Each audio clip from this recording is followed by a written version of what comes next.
Morning students, let us see the third supplementary earthquake. Earthquake is written by M.S. Mahadevan. Here, M.S. Mahadevan is the narrator or the storyteller. Here he thinks that there is a person in front of him. Actually, nobody is there in front of him, but he thinks like that.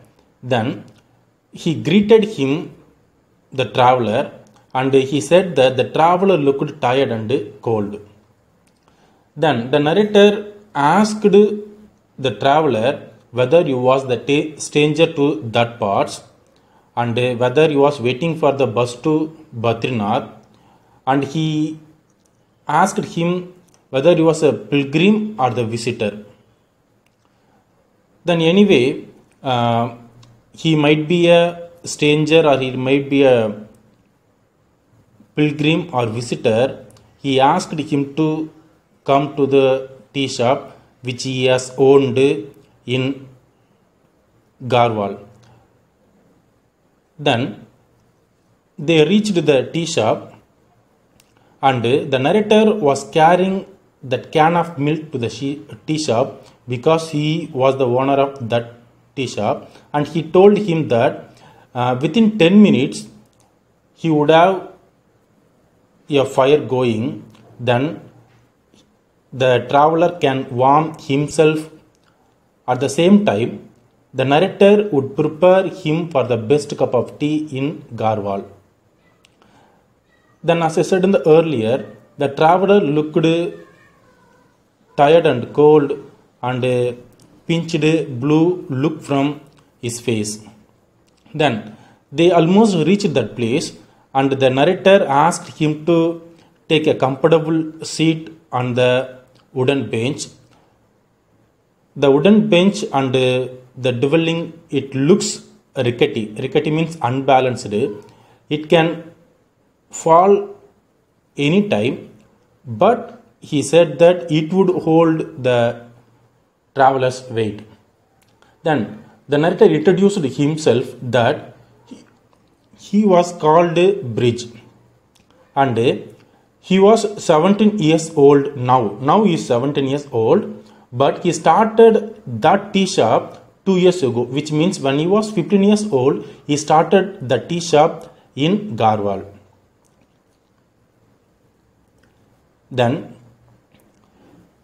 at the age of 15, he started the tea shop. Before that, he worked in a roadside shop outside Panipat. Panipat is another place where he worked previously before he started the tea shop.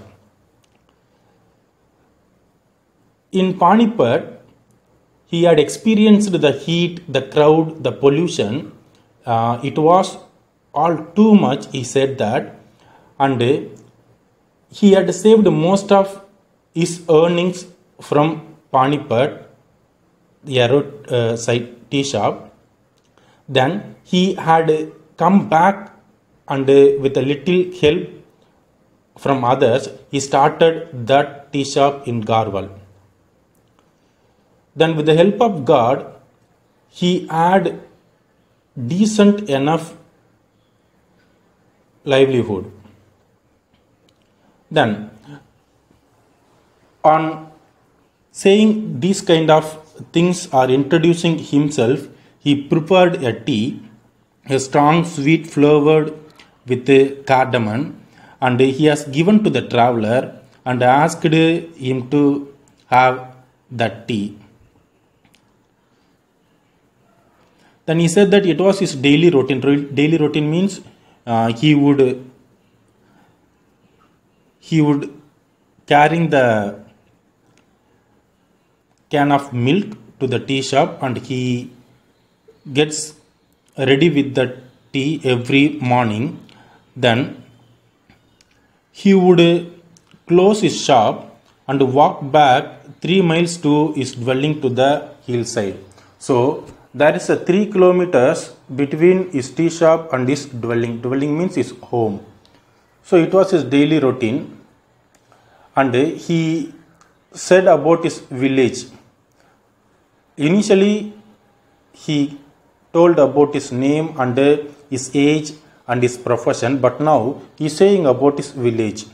He said that it was his village, the village of his ancestors,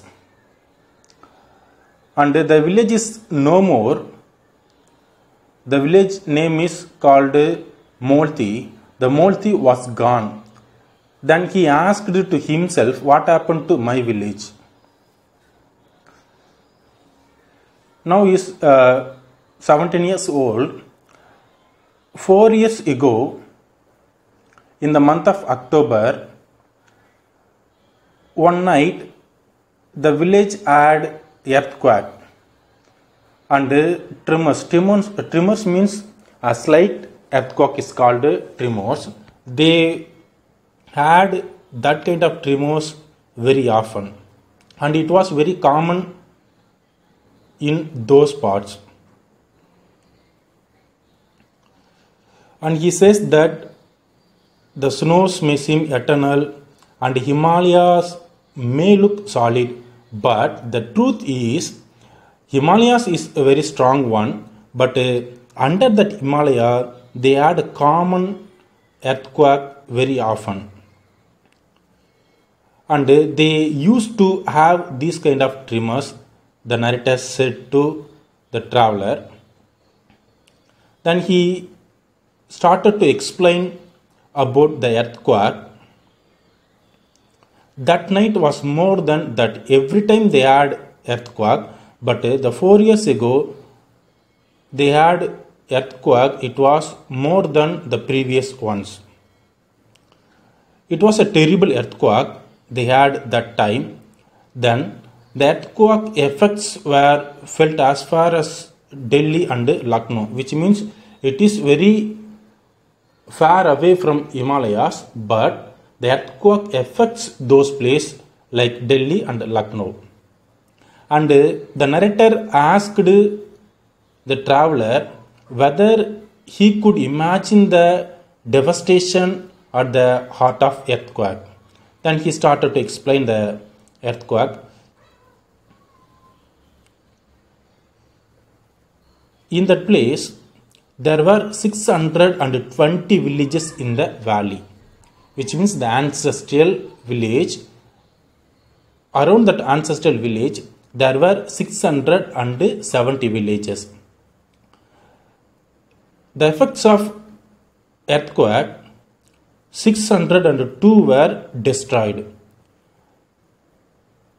But the earthquake only lasted less than 5 minutes, but its effects was very huge.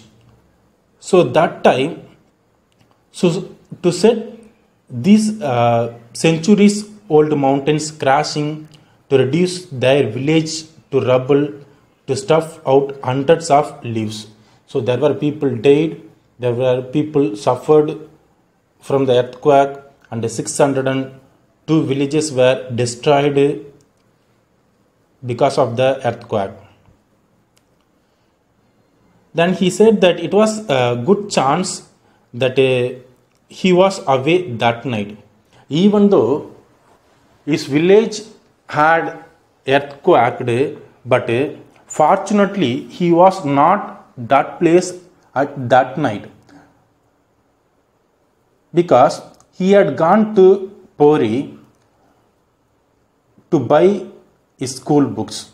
When he was young, he wanted to buy books, and he went to Pori to buy books, so that he was not affected by the earthquake. And he stayed that night at his uncle's house in Pori, and they had felt the tremors. Then they ran out into open. Again and again the tremors came. They spent the entire night outside. Pori lived through night, which means Pori did not affected by the earthquake, but Molti, his village, Molti was affected a lot. Then, but the next morning they had to feel the nightmare, and they began to feel the nightmare, the devastation. And there were dozens of landslides, huge boulders thrown haphazardly across motorable tracks and roads. So the entire place was affected by the earthquake. But there the army rescue teams entered, and it was all 4 days before help arrived for Moltke. So he stayed in Pori in his uncle's house, but the Moltke was affected and the army rescue teams entered Moltke. After the 4 days, he was the first person to enter that village called Moltke. With him, his uncle also arrived there. They feared the worst. They were frightened because of the earthquake. But nothing prepared them for what they have seen, because they imagined something, but it was more affected that they have imagined. There were every single house, every wall, every roof had been flattened. So no house stood tall there. Every roof, every house and every wall flattened. Only the rubble and dust and stone were all that remained. And he talks about his house. His house was 2-storied stone building with a slate roof, and he talks about his family members. His family members, first of all, his grandfather had built the house, and they were a small family, and his father had died after an illness just 14 months ago, which means almost 1 year ago he lost his father, and the house was built by his grandfather, and his mother took care of them, and they were children. The narrator as well as his siblings were very small children, and he was the oldest, which means he is the elder boy in his family. And he had his brother, and his brother name was Nilu. Nilu was 10 years old. Buli, just 2 years old sister, she was the baby of the family, and the grandmother lived with them. It was the description about his family. As I said earlier, the soldiers started to rescue that place. When the soldiers began to clear the debris, his uncle led him away. Because he was a very small boy, so he led him away. Then he was in a complete daze, too numb to feel anything, because he was very young that time. Then the soldiers had set up a makeshift camp. Makeshift camp means temporary camp to rescue that village called Moltke.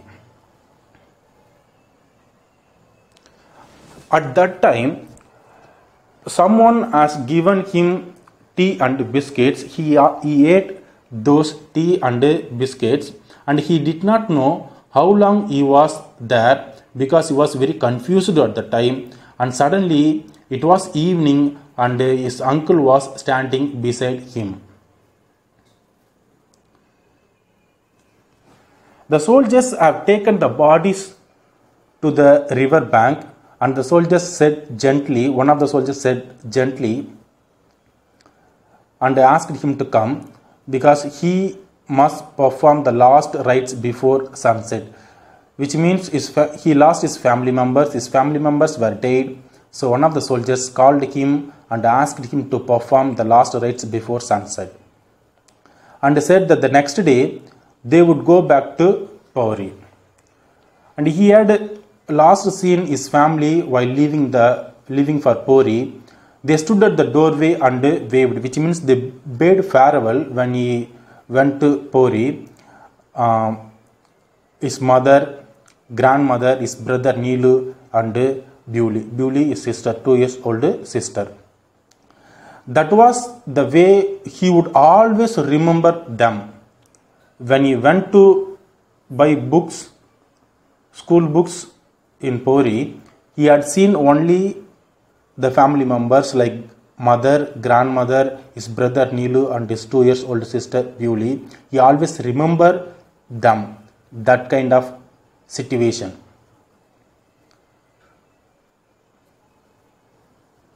Then he asked about Bewley. She was not there. Even he found his family members as dead bodies, but he did not found his sister Bewley, even though he had a good bond with her. And the narrator's uncle told him that the soldiers had not found her.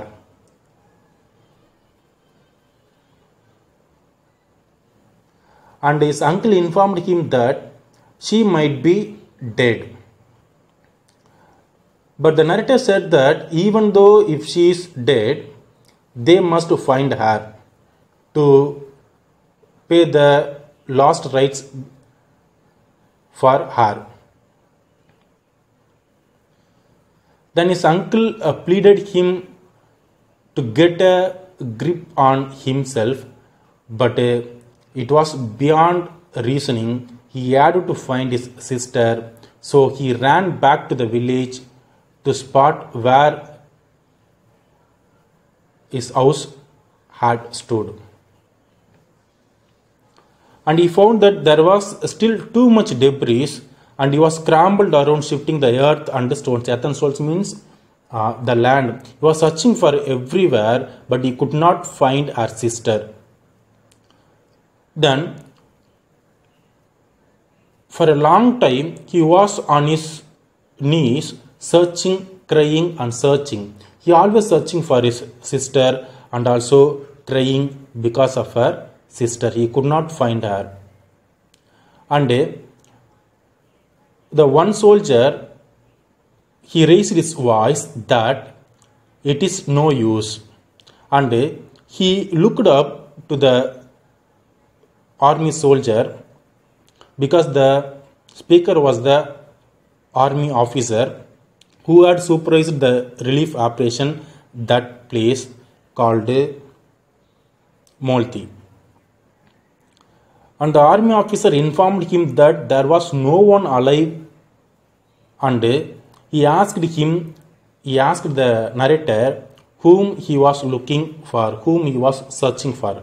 Actually, we know that he was searching for his sister, and he said that he was searching for his sister and fighting to control his tears, because his sister, he thought that his sister is dead, but he wanted to find her. So he could not control his tears, and all he wanted to give her a proper cremation. Cremation means the funeral ceremony, even though if she is dead. We do not know whether she is alive or dead, but he wanted to give a proper cremation for her sister. And he had stopped conscious that he was babbling. He could see the soldiers were very tired. Bone tired means they were very tired. And the soldiers looked as if they had not slept for days. I mean, 4 days they had not slept. They were in the duty of that place, so they could not have a proper sleep. And the soldier's uniform was covered with dust, and the soldier's face was grimy. But through all the dust and cream, he saw that his eyes were kind. Even though he was very tired and he didn't sleep, but he was very kind.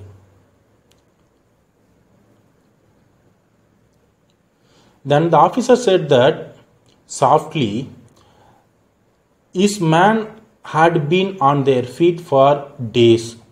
They were they were doing the rescue duties for days, he said softly, and they had done all they could there. And the next day, in the morning, daybreak means morning. The next day morning, they would go to another village just like this because they had to do their duty with another village. And he looked away at the sun setting behind the peaks. The officer talked something to himself and shook his head and turned away. A terrible despair engulfed him, and he laid there among the ruins of his house and he started to cry. Then, after 10 minutes, the officer was back, and there were three soldiers armed with spades and crowbars. These were the tools used by the army soldiers. They had two things. One is spades and crowbars. Then with a word, the man began and removing the debris. Then they labored doggedly. Labored means they worked. Doggedly means very hard. They worked very hard to find her sister at that place. At the time it was completely dark, which means it was the night time. Then someone brought a few lit Petromax lamps. Petromax lamps means lantern. So since it was a dark, so they used to have Petromax lamps. The 2 hours later, the soldier called out. The narrator stood in the middle of the hollow. The wall had caved at that spot. Then the narrator recognized a part of a door beneath it, a small foot. The narrator as well as the soldiers, they found a small foot beneath it, and feverishly the soldiers began to clear the hollow because under the hollow they could see a small feet. So they started to dig the debris. Then they lifted the door, and one of the soldiers said that she is alive. So far we know that uncle as well as the narrator was searching for the narrator's sister, but finally someone said that she was alive. And it was miracle because she had been under the debris for 116 hours. And she has survived the earthquake, she has survived the cold nights, she has survived with wild animals. Then the soldier wrapped her in a warm blanket and carried her to the tent where the makeshift hospital had been set up. So the rescue team, they had set up a hospital. They had set up a temporary camp. Then he carried the narrator's sister in that place, and they said that Bewley lived. The next day, the narrator went to thank the army officer, but the army officer was not there. He was gone to another place. But the narrator did not even know his name, but he had helped to save his sister's life, even though he did not know the name of the soldier or the name of the army officer. Then the narrator's sister and the narrator, they went on to live with his uncle. Then the narrator got a job at a dhaba near Panipat. Bewley stayed back at home and started to going to school. But that weighted on him that he never thanked that army officer. We know that even he did not know the name, even he did not thank him, so that weighted him in his heart. but he hoped one day he would run into him again, but it was not happened for him. Every time he saw an army man, and he would hope that it was him, but the army man was not him. Then for months he would search for his face in every crowd. Then finally the narrator find the army officer one day.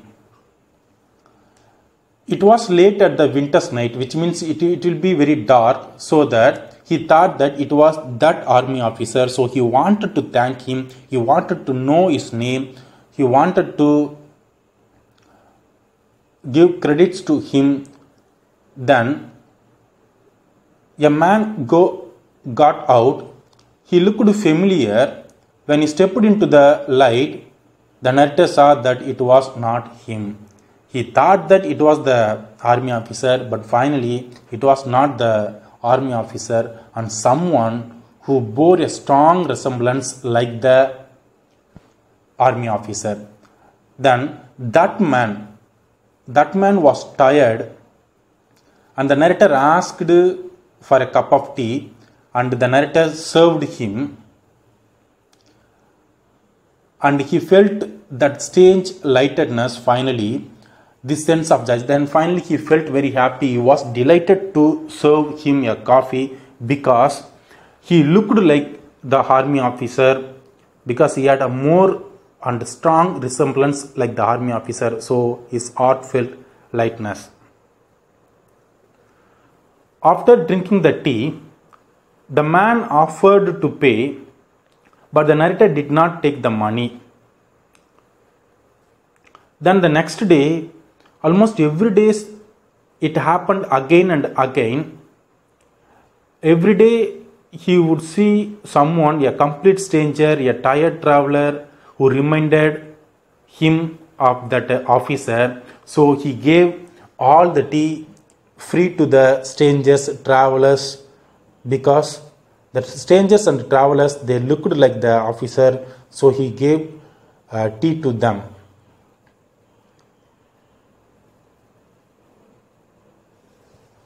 When every time he served them a tea, he felt a surge of sheer joy. He felt very happy, because he thought that the same person would have helped his sister.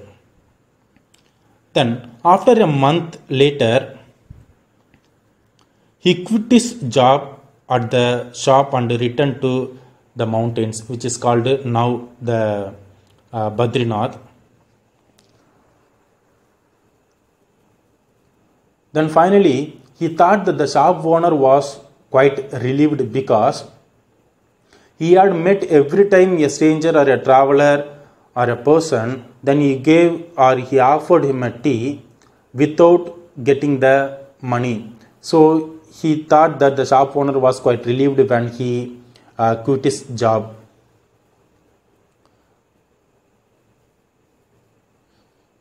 Now the narrator was on his own, and he was at peace. Then the narrator finally concludes with this, with the traveler. He said that there was his bus, and he didn't ask money, because he thought that, and he said that the traveler was very tired. Then all he offered him was a cup of tea. Maybe it was the best tea in all Garhwal, or may not be a best cup of tea, but he wanted to give him a tea. But he was happy that he could do him the small service. Then he wished him a safe journey, and he said that he said that the God might be blessed with him. So the sense of gratitude, someone, the army officer, someone, especially the army officer who had saved his sister's life, so that if someone is looking like the army officer, he offers tea for every time and did not get money from them. So he says the sense of gratitude. I hope you understand. Thank you.